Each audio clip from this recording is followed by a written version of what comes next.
ان اللہ وملائکتہ یصلون علی النبی یا ایھا الذین آمنوا صلوا علیہ وسلموا تسلیما۔ محبت سے درود و سلام کا نذرانہ پیش کریں۔ الصلاۃ والسلام علیک یا سیدی یا رسول اللہ وعلی آلک واصحابک یا حبیب اللہ۔ مولاي صل وسلم دائما ابدا على حبيبك خير الخلق كلهم منزه عن شريك في محاسنه فجوهر الحسن فيه غير منقسم يا اكرم الخلق مالي من الوذ به سواك عند حلول الحادث العممي محمد تاج رسل اللہ قاطبتا محمد صادق الاقوال والکلم محمد ذکرہ روح لانفسنا محمد شکرہ فرد علی الامم۔ رب صلی وسلم دائما ابدا علی حبیبک خیر الخلق کلہم۔ خدا ہے جن کو عظیم کہتا، خدا ہے جن کو عظیم کہتا، مقام ان کا بڑھا بڑھا کر انہی کی عظمت بتا رہے ہیں، انہی کے نعرے لگا لگا کر۔ خدا نے ان کو علوم بخشے، قرب میں اپنے بلا بلا کر، عیاں ہے ان پہ وہ ذرہ ذرہ رکھو جسے تم چھپا چھپا کر۔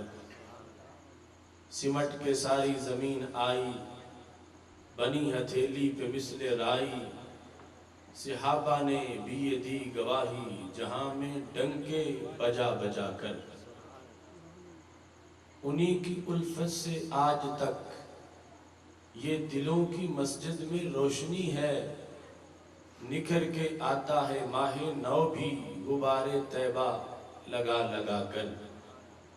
چمن چمن میں ہے بات وہ آج بھی سب کو دیکھتے ہیں، نگاہ رحمت اٹھا اٹھا کر۔ انہی کے ہاتھوں میں عالمی کے سبھی خزانوں کی چابیاں ہیں، وہ جتنا چاہیں نوازتے ہیں، گروں کو اوپر اٹھا اٹھا کر۔ وہی ہیں سب سے نبی آخر، وہی ہیں سب سے رسول انور، انہی سے ہم ہیں امم کے خاتم، انہی کے جھنڈے اٹھا اٹھا کر۔ خدا ہے جن کو حبیب کہتا، مقام ان کا بڑھا بڑھا کر، انہی کی عزت پہ وارنے کو چلے ہیں جانے سجا سجا کر۔ یہ سن لے یورپ ہمارا رشتہ ہمارے آقا سے دائمی ہے، ہم ان کی عزت پہ پہرا دیں گے سروں کی فصلیں کٹا کٹا کر۔ یہ سن لے منکر ہمارا رشتہ ہمارے آقا سے دائمی ہے، ہم ان کی عزت پہ پہرا دیں گے سروں کی فصلیں کٹا کٹا کر۔ یہ چھوٹی موٹی جماعتیں کیا ہماری غیرت دبا سکیں گی، ہمیں مجدد و خیر آبادی نے حر بنایا پڑھا پڑھا کر۔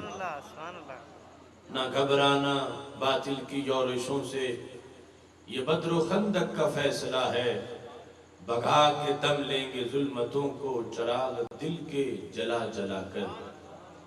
جو ان کے در پہ گیا سوالی، کبھی نہ لوٹا وہاں سے خالی، وہ آج بھی بھر رہے ہیں جھولی سبھی کو طیبہ بلا بلا کر۔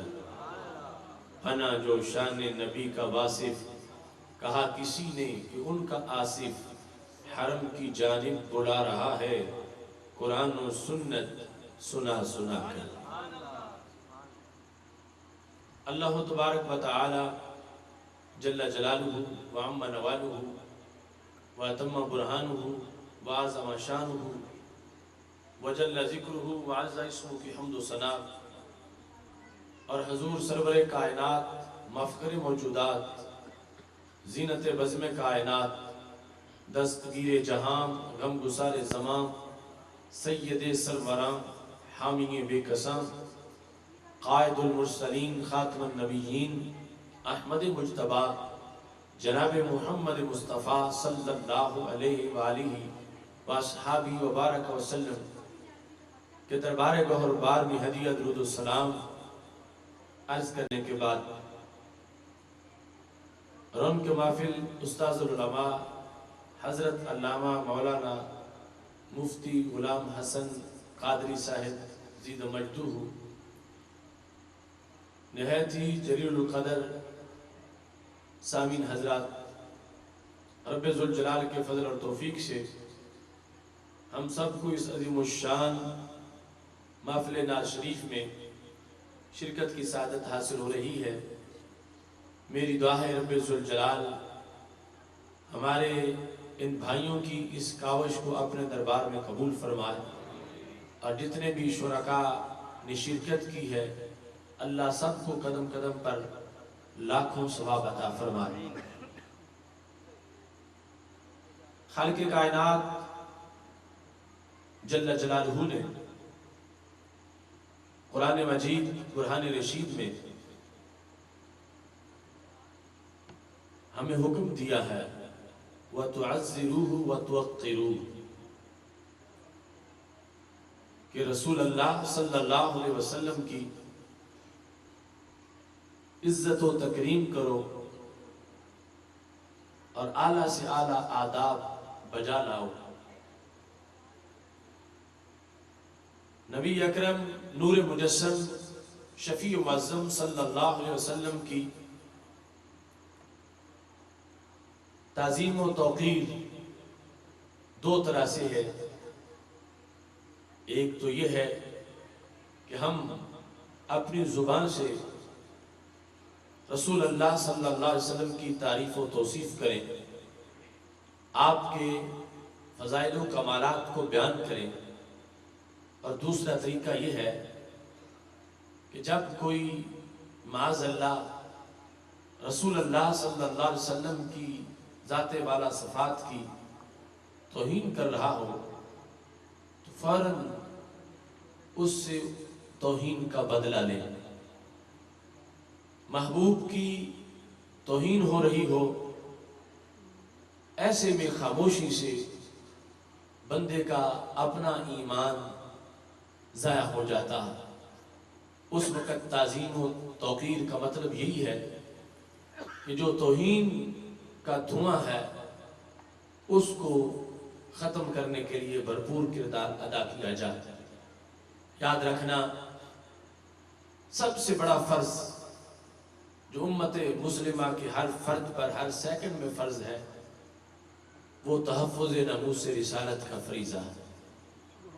باقی فرائض ان کی تفصیل آپ جانتے ہیں۔ بعض فرائض زندگی میں ایک مرتبہ ہیں، بعض سال میں ایک مرتبہ ہیں، بعض سال میں ایک مہینہ ہے، بعض دن میں 5 مرتبہ ایک بار فرض ہے۔ روزہ رمضان کا سال کے بعد ایک مہینہ فرض ہے۔ نماز دن میں 5 مرتبہ فرض ہے، مگر تحفظ ناموس رسالت کا فریضہ وہ فریضہ ہے جو زندگی میں ایک بار نہیں، جو سال میں ایک بار نہیں، جو مہینے میں ایک بار نہیں، جو دن میں 5 مرتبہ نہیں، بلکہ بندہ مومن پر ہر سیکنڈ میں یہ فریضہ لازم ہے۔ اتنا بڑا فرض ہے کہ اگر ایک لمحہ بھی کوئی شخص دستبردار ہو جا اور کہے معاذ اللہ کہ جو کچھ بھی توہین کوئی کرتا پھرے میرا اس کے روکنے سے کوئی تعلق نہیں ہے، معاذ اللہ یہی لمحہ اس کی بربادی کا لمحہ ہوگا، اور یہی لمحہ اس کی ویرانی کا لمحہ ہوگا۔ اس بنیاد پر امت مسلمہ شروع سے لے کر آج تک اس فریضے سے مطلع بھی ہے اور اس فریضے کی ادائیگی کا طریقہ بھی جانتی ہے۔ ہمیں اس بات کا احساس ہے کہ امت مسلمہ میں انحطاط اور زوال آ گیا، بدعملی آ گئی، مگر رب کعبہ کی قسم ہے آج بھی ناموس رسالت پر جان وارنے کے لحاظ سے یہ امت اس قدر بیدار ہے کہ اس کا بچہ بچہ یہ نعرہ لگاتا نظر آتا ہے، شراب عشق احمد میں کچھ ایسی کیف و مستی ہے کہ جان دے کر بھی ایک دو بوند مل جائے تو سستی ہے۔ اسی بنیاد پر اس امت کی بقا ہے اور یہ امت امتوں کی سردار ہے۔ قرآن مجید برہان رشید میں رب ذوالجلال نے ہمیں جو تعظیم و توقیر کا حکم دیا وہ صحابہ کرام علیہم رضوان سے لے کر غازی علم الدین شہید، غازی عامر عبد الرحمن اور غازی ممتاز حسین قادری سب تک ہمیں یہ روشن سلسلہ پوری آب و تاب کے ساتھ نظر آتا ہے۔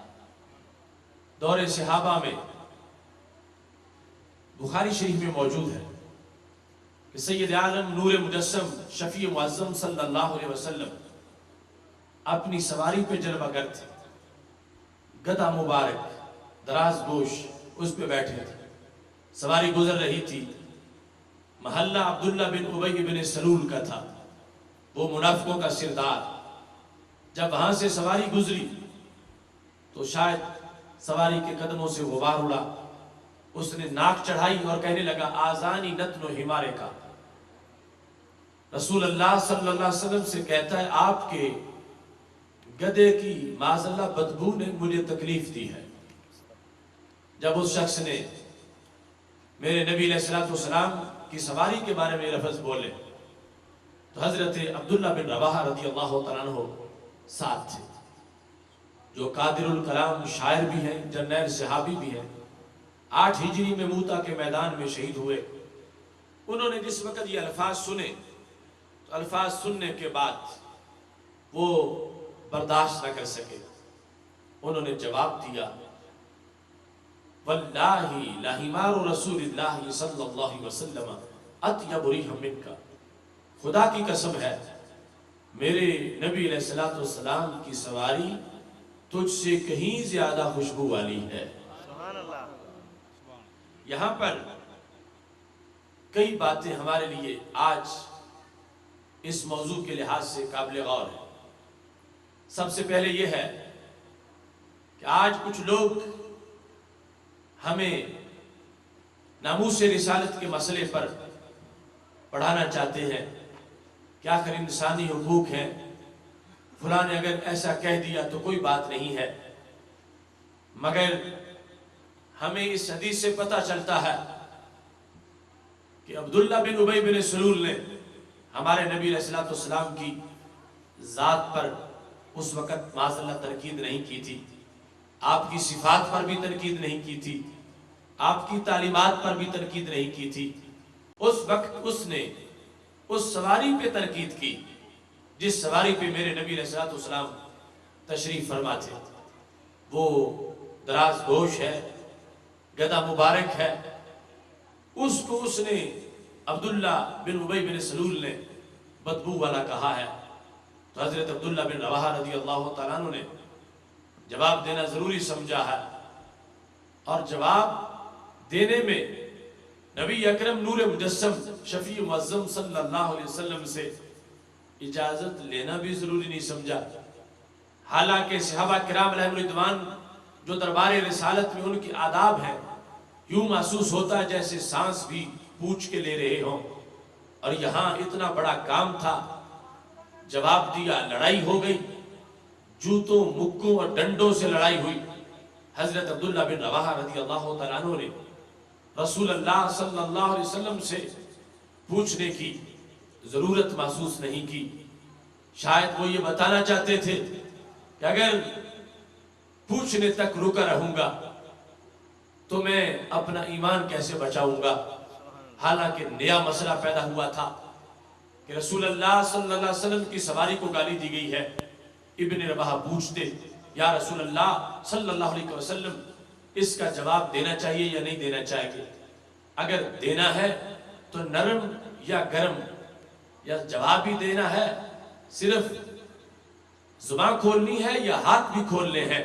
یہ ساری چیزیں پوچھنے والی تھیں، مگر انہوں نے کچھ بھی نہیں پوچھا، اپنی طرف سے جواب دیا ہے، اور جواب بھی اتنا گرم کہ تفسیرات احمدیہ وغیرہ میں تو یہ الفاظ یہ ہیں، جلالین وغیرہ میں الفاظ یوں ہیں، واللہ لبول حمار رسول اللہ صلی اللہ علیہ وسلم اطیب ریحا منکا، خدا کی قسم ہے میرے نبی علیہ السلام کے گدھے کا پیشاب بھی تو اس سے کہیں زیادہ خوشبو والا۔